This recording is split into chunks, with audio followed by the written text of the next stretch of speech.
Bullies tried to burn a homeless man. They had no idea he was a former underground fighter who would make them pay. The cardboard beneath Marcus Delacroix crackled softly as he shifted against the brick wall, pulling his threadbare jacket tighter around his shoulders. The alley behind Maple Street's abandoned warehouse had become his sanctuary over the past 8 months, ever since the pills had taken everything else from him. His weathered hands, once capable of precision strikes that could drop men twice. His sighs now trembled as he counted the handful of change from his coffee cup. At 34, Marcus looked a decade older.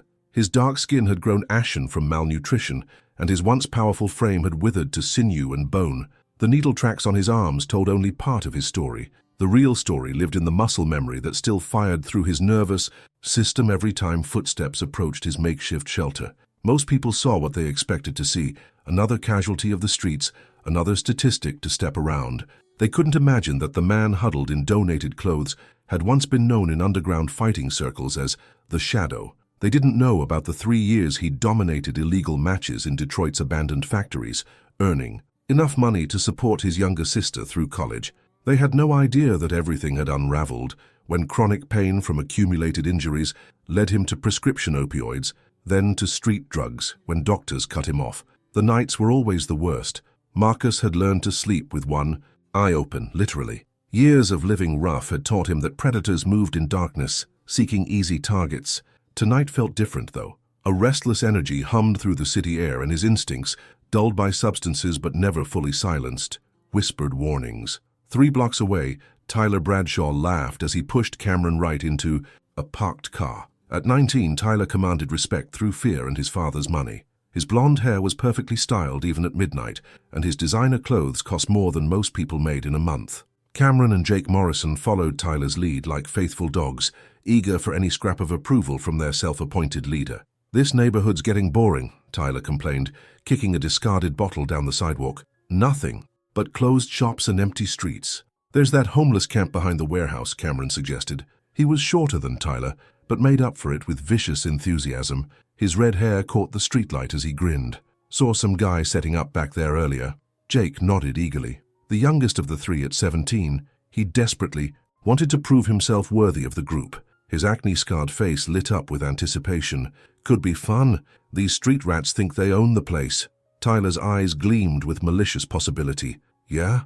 And what exactly are you suggesting we do about it?" Cameron reached into his backpack and produced a can of lighter fluid, the metal container gleaming under the fluorescent street lamp. "Found this in my garage. Was thinking we could give whoever's back there a little wake-up call. Nothing too serious.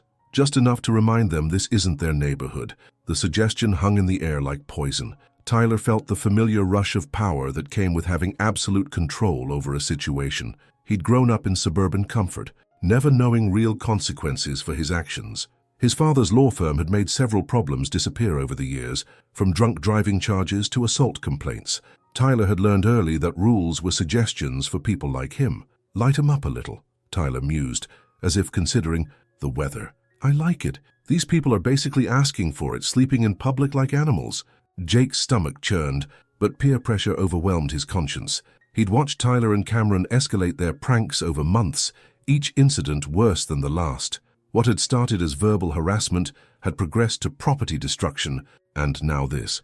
But walking away meant losing the only friends he'd ever had, and Jake couldn't face returning to his previous isolation. They moved through the shadows like a pack of wolves, their footsteps echoing off the brick walls. Tyler led with the confidence of someone who'd never faced real opposition. Cameron clutched the lighter fluid can, his breathing quickening with excitement. Jake trailed behind, his hands shaking as doubt gnawed at his resolve. Marcus heard them before he saw them. Years of living on the streets had sharpened his hearing to survival levels. The whispered conversations, the poorly suppressed laughter, the deliberate attempt at stealth, all of it triggered alarms in his consciousness. He'd encountered predators before, from muggers seeking easy targets to groups of teenagers looking for entertainment at his expense. His body tensed despite the drugs in his system.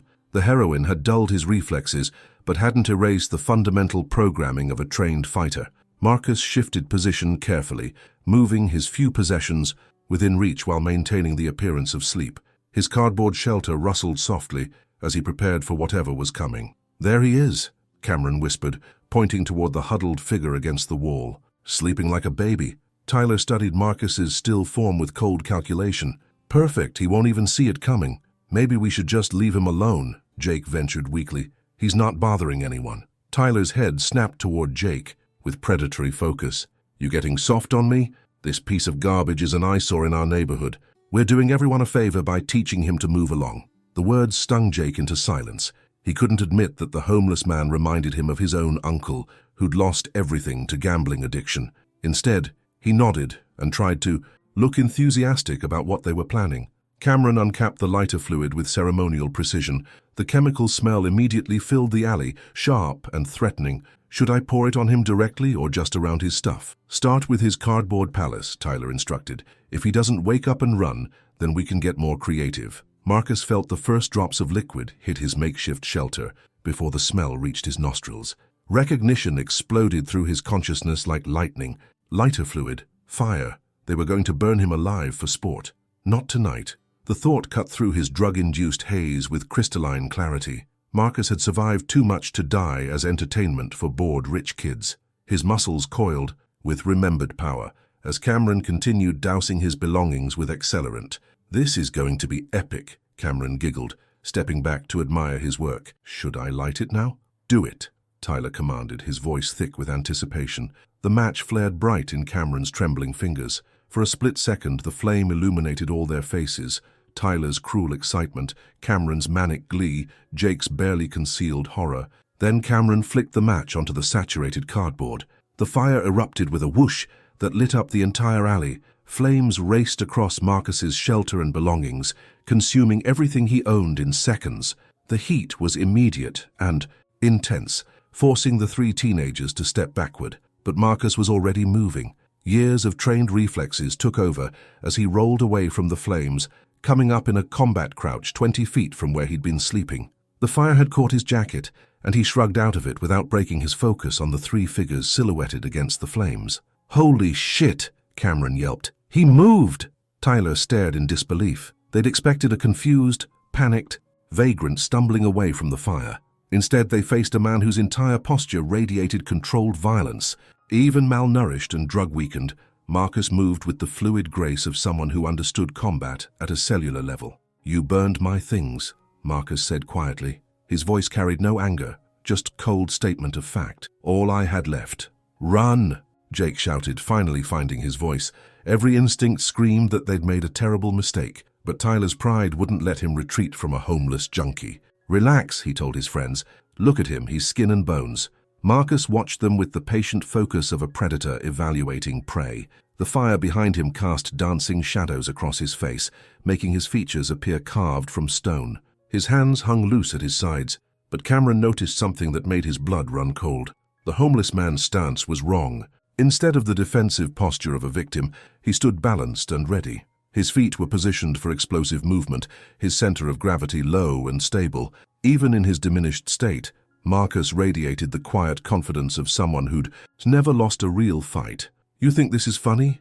Marcus asked, gesturing toward his burning possessions. Setting a man on fire while he sleeps? It's just a prank, old man, Tyler said, trying to maintain his bravado. No one got hurt. Yet, Marcus replied. The single word hung in the air like a death sentence. Cameron began backing toward the alley mouth, his earlier excitement replaced by primal fear. Jake was already running, his footsteps echoing off the brick walls as he fled. Tyler found himself alone with Cameron, facing a man whose eyes reflected the flames behind him like mirrors. Look, we were just having some fun. No harm done. Marcus began walking toward them with measured steps. Each movement was economical and purposeful, like a big cat approaching prey. The firelight played across his gaunt features, highlighting the scars that marked his knuckles and forearms. Fun, Marcus repeated. You call attempted murder fun? Murder! Tyler's voice cracked.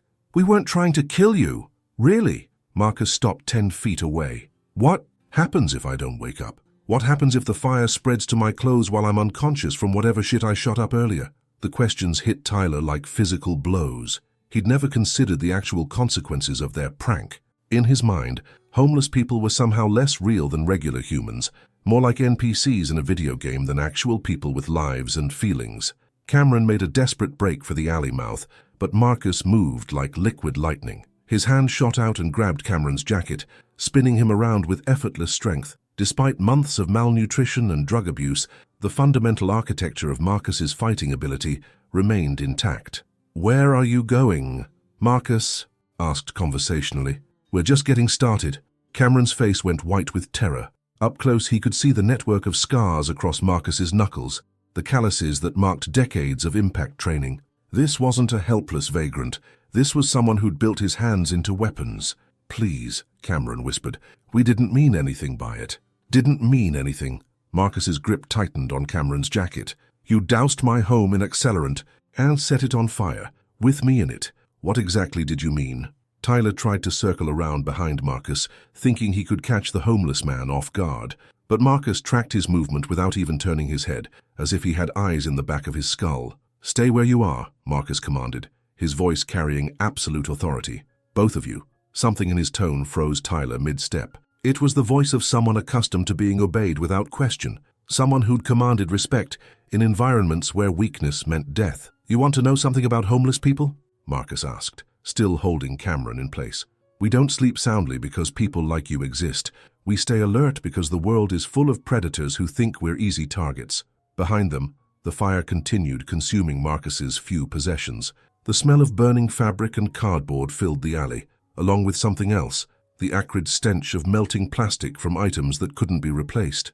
"That blanket?" Marcus nodded toward the flames.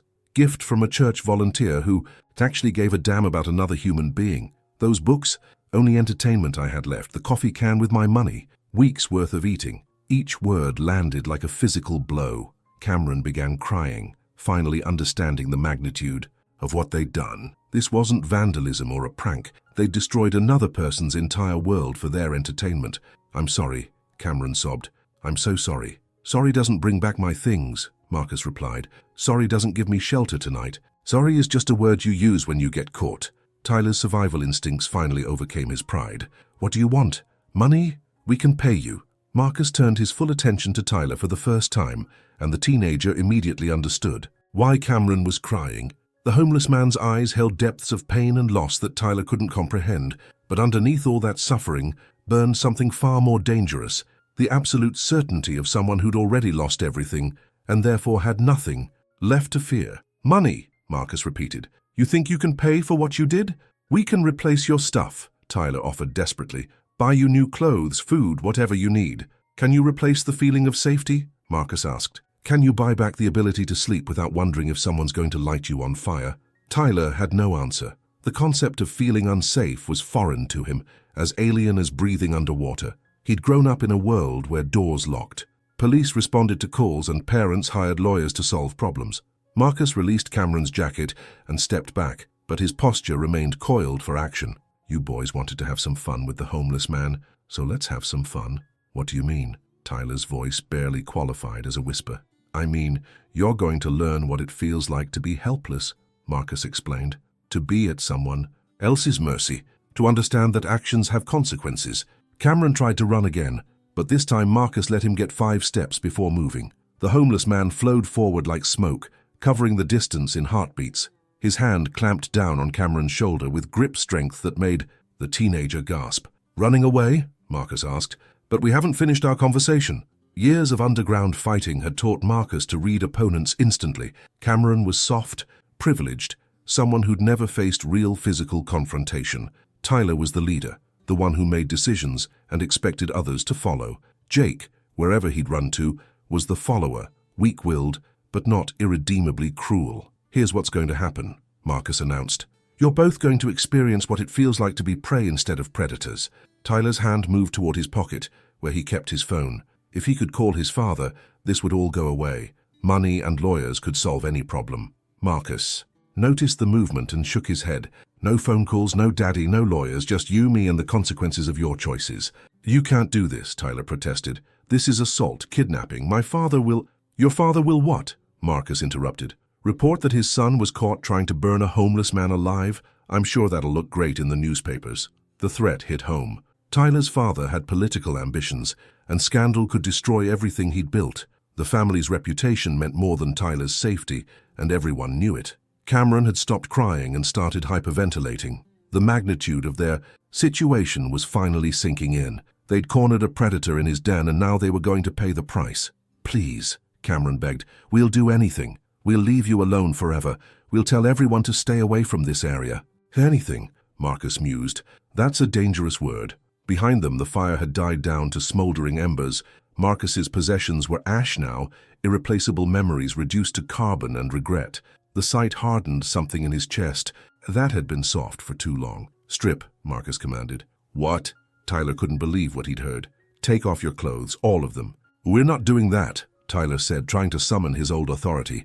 Marcus moved so fast that Tyler didn't see the punch coming. One moment he was standing defiantly. The next, he was on his knees, holding his stomach and trying to remember how to breathe. The homeless man had pulled the blow. Tyler could sense that much, but it still felt like being hit by a truck. "You set my home on fire while I was sleeping," Marcus said conversationally. "Made me run naked into the night to save my life. Now you get to understand how that feels." Cameron immediately started undressing, his fingers fumbling with buttons and zippers. He'd rather face hypothermia than another demonstration of what Marcus could do with his fists. Tyler remained on his knees, still struggling to breathe. The punch had been delivered with surgical precision, targeting nerve clusters that paralyzed his diaphragm without causing permanent damage. This wasn't the wild swinging of a street brawler. This was the work of someone who understood human anatomy at an expert level. "Smart boy," Marcus told Cameron approvingly. "Your friend there needs to learn when he's beaten." "Tyler," Cameron pleaded through his tears, "just do what he says." Tyler's vision slowly cleared, and with it came the crushing realization that his entire worldview had just collapsed. He wasn't in control anymore. Money and connections meant nothing in this alley. There was only Marcus and his terrible patience. Slowly, humiliatingly, Tyler began removing his designer clothes. Each piece that hit the ground felt like another layer of identity being stripped away. The expensive fabric that had once marked his status now seemed like costume pieces, meaningless props in a play that had already ended. "Good," Marcus said, when both teenagers stood shivering in their underwear. "Now you understand exposure, vulnerability, the feeling of having no control over your situation." The night air cut through their soft skin like razors.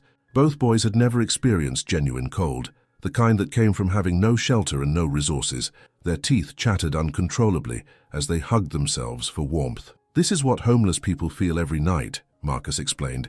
"Hey, except we don't get to go home when the lesson's over." He gathered their discarded clothing and walked back to his burning possessions. Without ceremony, he threw the expensive garments onto the dying fire. The flames flared briefly as they consumed fabric that cost more than Marcus earned in months of panhandling. "My jacket," Tyler whispered, watching a $1,000 leather coat curl and blacken. "My things," Marcus replied simply. Cameron had sunk to his knees, overcome by the full horror of their situation. They were half naked in a back alley with a man who had every reason to hurt them. No one knew where they were. No one was coming to help. "Are you going to kill us?" Cameron asked through chattering teeth. Marcus considered the question seriously. "Do you deserve to die?" "No." Both teenagers answered simultaneously. "Really?" Marcus walked back to them, stepping over the smoldering remains of their clothes. "You tried to burn me alive for entertainment. What makes your lives more valuable than mine?" Tyler opened his mouth to answer, then closed it. Every response that came to mind, his family's wealth, his future prospects, his education, sounded hollow and pathetic. In this moment, stripped of everything that had defined him, he had nothing to offer but his raw humanity. "Nothing," Tyler admitted quietly. "Nothing makes us more valuable." Marcus nodded approvingly. "First honest thing you've said tonight." The admission broke something inside Tyler. All his life he'd been told he was special, destined for greatness, inherently superior to people like the man standing before him. Now faced with his own mortality, those comforting lies crumbled into dust. "What do you want from us?" Tyler asked. "Understanding," Marcus replied. "Real understanding of what you did tonight." He began walking in a slow circle around the two shivering teenagers, like a shark circling wounded prey. "You didn't see a human being when you looked at me. You saw a thing, an object, something less than yourselves." Both boys nodded miserably, unable to deny the truth. "But I am human," Marcus continued. "I have feelings, memories, hopes, fears. I've loved people and lost them. I've made mistakes and paid prices you can't imagine. I'm not your entertainment." Cameron was crying again, but these weren't tears of fear. They were tears of genuine remorse. For the first time in his life, He was seeing the consequences of cruelty from the victim's perspective. "I'm sorry," Cameron whispered. "I'm so fucking sorry." "Sorry isn't enough," Marcus said, "but it's a start." Tyler found his voice. "What can we do? How do we make this right?" Marcus stopped circling and faced them directly. "You can remember this feeling. The cold, the fear, the helplessness, and you can carry that memory with you for the rest of your lives." "We will," Tyler promised. "I swear we will." "More importantly," Marcus continued, "you can make sure this never happens again, not to me, not to anyone else." Both teenagers nodded eagerly, desperate to find some path toward redemption. Marcus walked back to his burning possessions and kicked at the ashes. Everything was gone. His blanket, his books, his small collection of personal items that had connected him to better times. The fire had stolen his past, just as surely as addiction had stolen his future. "There's a shelter 6 blocks north," Marcus said finally. "They'll have clothes in your sizes, emergency supplies for people who've lost everything." Tyler and Cameron exchanged confused glances. Was he letting them go? "You're going to walk there," Marcus continued, "in your underwear, in the cold. You're going to tell them that some bad people burned your clothes while you were sleeping. You're going to experience what it feels like to be dependent on charity." The instruction was both merciful and merciless. They would survive, but they would also understand humiliation at a level they'd never imagined possible. "And then?" Tyler asked. "Then you go home," Marcus said. "You go back to your comfortable lives, but you never forget what happened here. You never forget what it feels like to be helpless." Cameron started to stand, but Marcus held up a hand. "I'm not finished," he said. "There are conditions." Both boys waited in terrified silence. "First condition. You find Jake and make sure he understands what happened here. Make sure he knows that actions have consequences." Tyler nodded quickly. "We'll find him." "Second condition. You stay away. From homeless camps, shelters, and anywhere vulnerable people gather. If I hear about either of you bothering street people, we'll have another conversation." "We promise," Cameron said immediately. "Third condition," Marcus paused, his voice growing harder. "You both get jobs, real jobs, not internships at Daddy's company. You work for your money instead of taking it from people who earned it." The suggestion seemed absurd to Tyler. He was destined for college, then law school, then a position in his father's firm. Manual labor was beneath his social class, but looking at Marcus's scarred knuckles and lean muscle, Tyler realized that work had given the homeless man something Tyler had never possessed: genuine strength, earned through effort and sacrifice. "What kind of jobs?" Tyler asked. "The kind that teach you the value of earning what you have," Marcus replied. "Construction, food service, retail, jobs where you serve other people instead of expecting to be served." Both teenagers nodded, though Tyler wasn't sure how he'd explain employment to his father. "Fourth condition," Marcus continued. "You volunteer at homeless shelters, not for college applications or court-ordered community service. You volunteer because you understand that homeless people are human beings who deserve dignity." Cameron was already nodding eagerly. The thought of helping people like Marcus felt like the only way to balance the scales of what they'd done. "How long?" Tyler asked. "How long were you planning to be cruel to homeless people?" Marcus countered. "Forever, I guess," Tyler admitted. "Then forever," Marcus confirmed. The commitment seemed overwhelming, but Tyler found himself accepting it anyway. The alternative, living with the memory of what he'd almost done, seemed infinitely worse. "Last condition," Marcus said. "You tell this story. Not to brag, not to make yourselves look good. You tell it as a warning. You make sure other people understand that every homeless person is someone's son, someone's daughter, someone who matters." "We'll tell everyone," Cameron promised. Marcus studied their faces carefully, looking for signs of deception or hidden resentment. What he saw instead was genuine transformation, the kind of change that only came from having fundamental assumptions shattered. "Go," he said finally, "before you freeze to death." Tyler and Cameron struggled to their feet, their muscles cramped from cold and fear. They looked ridiculous in their underwear, two privileged teenagers reduced to their most basic humanity. "Marcus," Tyler said quietly. The homeless man looked up in surprise. He hadn't told them his name. "Your jacket," Tyler explained, pointing to the burned leather. It had a name tag from some gym, Marcus Delacroix. Marcus nodded slowly. It had been months since anyone had called him by name. On the streets, he was just another invisible person, another problem to be stepped around or ignored. "Thank you," Tyler continued, "for not killing us. For teaching us," Cameron added. Marcus watched them stumble toward the alley mouth. 2. half-naked teenagers beginning the longest walk of their lives. They would reach the shelter eventually, and they would face the humiliation of begging for help from people they'd previously considered beneath notice. But they would survive, and more importantly, they would remember. As their footsteps faded into the distance, Marcus turned back to survey the remains of his possessions. Everything was gone, reduced to ash and memory, but something else had been created in the flames. 2 young men who might actually become decent human beings, given time and proper guidance. He thought about his sister Sarah, working her way through medical school with the money he'd earned in underground fighting rings. She didn't know about the drugs, the homelessness, the complete collapse of everything he'd once been. In her mind, he was still the protective older brother who'd sacrificed everything for her education. Maybe it was time to call her. Maybe it was time to ask for help instead of pride. Marcus pulled a burner phone from his pocket, his one remaining possession that hadn't been in his shelter when the fire started. Sarah's number was programmed into memory, though he hadn't used it in 8 months. The phone rang 3 times before her familiar voice answered. "Hello? Sarah," Marcus said quietly. "It's me." The silence stretched for heartbeats before his sister responded. "Marcus? Oh my God, Marcus, where have you been? I've been worried sick." "I need help," he admitted, the words scraping his throat like broken glass.